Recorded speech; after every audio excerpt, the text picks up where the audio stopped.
Good day, my friends, and welcome back once again to Brotherhood of the Bat Collectibles. My name's Chris. I'm the Batman statue collector, but today we're going to be talking about the Joker. And this is the 1/4 scale Joker premium format from Sideshow Collectibles, sculpted by the incredible Daniel Bell. Also, of course, Richard Luong on design and the incredible Martin Canale, absolutely one of my all-time favorites, all working on this, and of course the entire Sideshow team. But look at this. I want to give you a 360 spin of what this Joker looks like. I did get to see this one in San Diego, but it's way better in person because in San Diego, they had him kind of in a dark lit corner, not very good lighting. It's so much better in person, and I am so incredibly thrilled to have this one in the collection. I mean, look how cool this looks. Now, this one might not be your favorite Joker of all time, but it has definitely quickly become one of my favorites. Of course, I'm going to do a Joker comparison video where I talk about all of my favorite Jokers in quarter scale, so stay tuned to the channel for that. But again, it's just a very, very cool statue. Now, I do want to give you some stats really quick off the top before we get to close-ups. 23.5 inches tall on him to the very top of his hair. He's about 14 inches wide from tip to tip of the wood base. And then, of course, 13.74 inches deep. So it has a little bit of a bigger footprint compared to some premium formats, especially if you consider the tip of the clown hat back here. You can take that off, but really I think the depth is really the wood in the back. So again, I just think it's awesome, and I cannot wait to share this with you in close-up detail. It is on waitlist right now, so I will put it down in the link below if you want to jump on that. I highly encourage it. I've had a lot of wait lists convert for me. So anyway, I can't wait to show you this one up close. Let's get to it. All right, guys, so here we go. Let's take a look again at this incredible premium format from Sideshow Collectibles. Again, Daniel Bell, just absolutely insane. I have a wide angle right here just to give you guys kind of an idea of what we're working with here. And of course, I will give you a 360 spin here just so you guys can see exactly what we're looking at. Again, really, really cool statue. Just from top to bottom, just looks absolutely incredible. And let's go ahead and get into a little tighter frame here, and we'll start at the base. So obviously we have kind of this really kind of boiler room like base with some green hoses, as you can see. It's got some nice weather, and you can see the drips of green goo acid that's dripping down from the top of the base. Again, as we spin it around, you're going to see a really nice Easter egg here with the chattering teeth. So that's really nice. And again, you have more of that green ooze. Pretty well painted overall. Again, you're not going to really see this much because it's underneath. But it's pretty clean. You have some neat red and yellow valves, which adds to some realism. That does key in right there. And then there's also the yellow key. And there's also this key right here with the green valve up top. Again, kind of on this pressure cooker, which is all part of Joker's evil plan. And I'll get to that here in just a minute, because there's a lot of misdirection with this one, which is really fun. Again, you have kind of like a window. That looks pretty good. I think that maybe could have been done a little bit better, but it looks okay. Again, it's just on the back side, so you're really never going to see much of this, which is too bad because all this is kind of wasted because you don't see it, unfortunately. But it's really cool that it's back there. Again, you have all of these wires. They're connected to this. So again, we'll get to that here in just a second.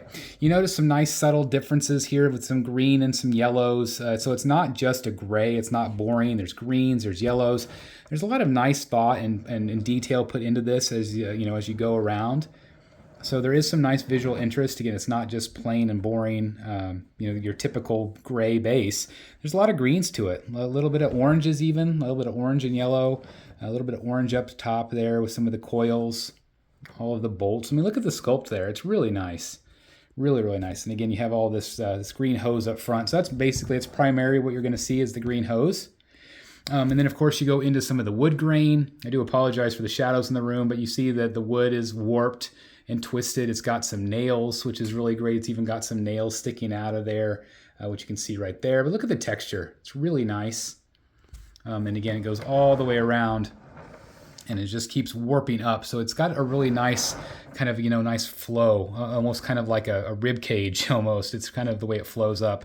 It's really nice. But again, it's got a little bit of green effect, kind of like a mossy effect to it just kind of makes the wood look aged. Like when you have wet wood over time, it kind of grows that color. So again, I love all of the, how the wood's mangled, just kind of like the Joker's body, which is really cool. You have this crazy Joker clown funhouse base, which is a lot of fun. Obviously, again, you have all of the you know, the bells and whistles that go with it. This does key in right here. You also have the Batarangs that key in. I think I got those in right, but those go right into the eyes, which is nice, like Batman's targets. You got the green hair. Again, look at the texture on the clown. I was really worried that the clown would be too obnoxious color-wise, but it's kind of a subtle, it's a little bit brighter here on camera. It's really great. Obviously, he's got his foot resting on the teeth of the clown. Again, those are all wood planks. And then, of course, you have the evil that, you know, lies inside, basically. You got the skulls.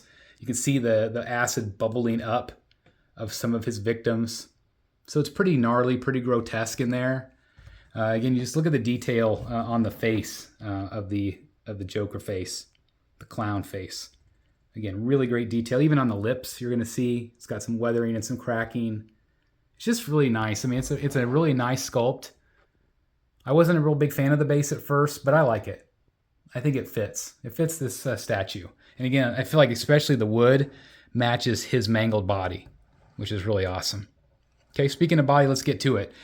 So obviously you have some really nice detail on the shoes. Pretty standard fare for Joker. Then of course the clown socks, which is really nice, that yellow and green. It's just really nicely sculpted. And then of course as we get up the pants, so this is fully sculpted, this piece, which is different than the original Joker I have. I am going to be doing a comparison video, so stay tuned for that, guys. But you can see the weathering. It's pretty good. It's maybe a little bit kind of sloppy, but it's so subtle your eye doesn't really notice it. You can see it more on camera. But again, it's just kind of thrown on there. You have some weathering there on the bottom of the pants, as you can see. I love it, though. I mean, I love it. Look at the texture on the pants. It's really different. It's really cool. I love the way that it's pulling kind of at the crotch as he, you know, has his leg crossed over against kind of an unnatural, weird Joker pose. But look, I just love the flow of that. It's really nice. And you can see the weathering on the pockets. Again, it's just a very dirty looking statue, which is what I love about it. It's even got on the knees. Whether that's, you know, meant to be kind of bloody, you know, whether it's meant to be kind of just weathered and gross. It's just really good. And then, of course, you have the vest. Look at the bottom of the vest there. Again, it's really dirty, weathered. Love the buttons. Obviously, all the suits in a playing deck.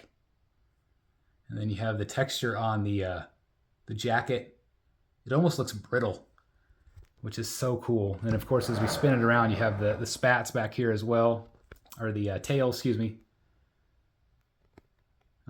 So again, some nice color differentiation there as well. And then of course you have the hand and the crowbar.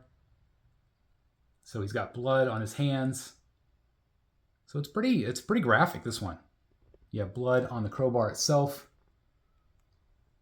Again, it's subtle.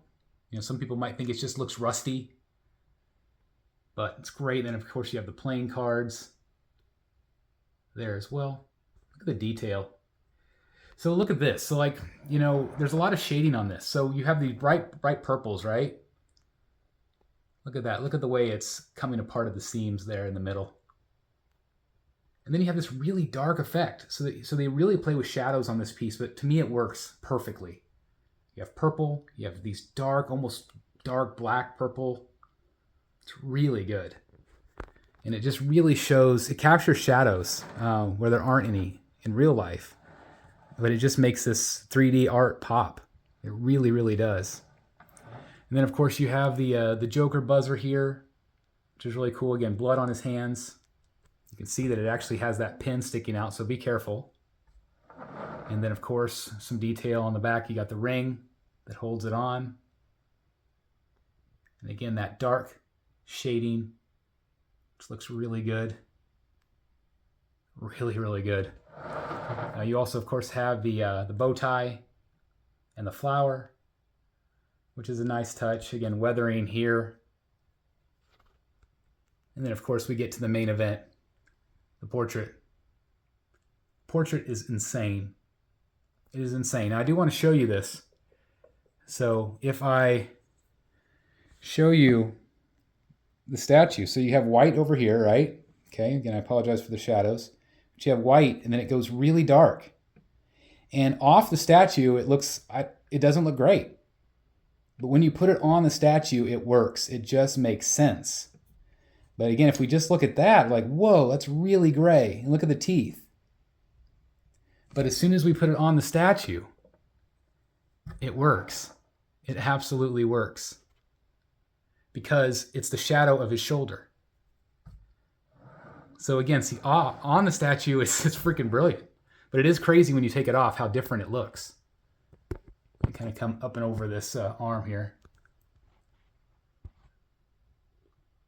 I'm kind of getting caught on myself here. Isn't that insane? Look at that. If I spin it around a little bit, again, we can kind of give this look right here. So that's one of the possible poses, but you can see the gray, but on the statue, it works. I'm so proud of Sideshow for doing that. Like, it looks great. Again, there's shadow, like it's all dark under here.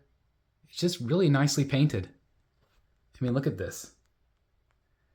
This might not be for the Joker for everybody. I know not everybody loves this one, but I love him. I think he's awesome.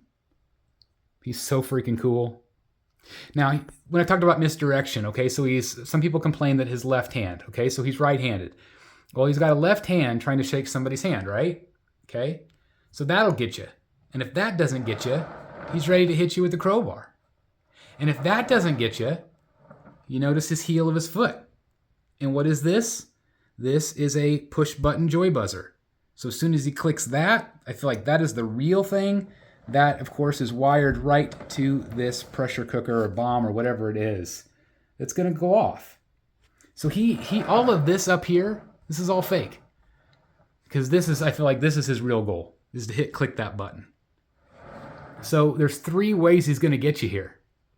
The buzzer, with the needle, the crowbar back behind his back. Again, I love the way it's posed. Again, his whole body is just twisted and maniacal. Look at the way his hip juts out. Again, he's just so long, lean, creepy. But again, look at that. Look at that, guys. Oh my gosh, it's so good. I freaking love this thing. Love it, love it. So, yeah, I think they nailed this one. All right, guys, so there you go again. What do you guys think of this one? I absolutely love it. I think it's one of the coolest Jokers. It is maniacal, it is evil, and it is just different. It is a different Joker. Is it better than the OG one? Again, I'm going to do a video for you guys and let you know my thoughts because obviously we've got some work to do. We've got some excellent quarter scale Jokers. I've got 4 or 5 in my collection, so we'll definitely do a top 5 countdown, and I'll let you know which ones are my favorite ones. But, I mean, come on. This thing is awesome. Again, let me give you another 360 spin. It's very, very cool. It's twisted. It's evil. It's freaking Daniel Bell, right? I mean, come on. Does it get much better than that? Anyway, let me know your thoughts. Thank you guys so very much for watching. I really appreciate each and every one of you. I hope you enjoyed today. And if you did, please do me a favor and hit that like button. Click the subscribe button if you haven't done so. Consider hitting the join button down below or hitting the super sticker down below. That also helps us out. The super thanks. So again, thank you so very much for everything you do. And thank you for taking time out of your day to watch. It really means the world to me. I'll see you guys soon in the Batcave. Like, comment, and subscribe. Bye, everybody. Hey guys, thank you so very much for watching today, and if you're new here, please hit the subscribe button right here on the screen and check out these 2 awesome videos. I think you're going to love them. And also please join us on social media, Facebook, Twitter, Instagram, and TikTok. I would love to have you join in all the fun. Thank you guys so very much for watching. See you in the Batcave.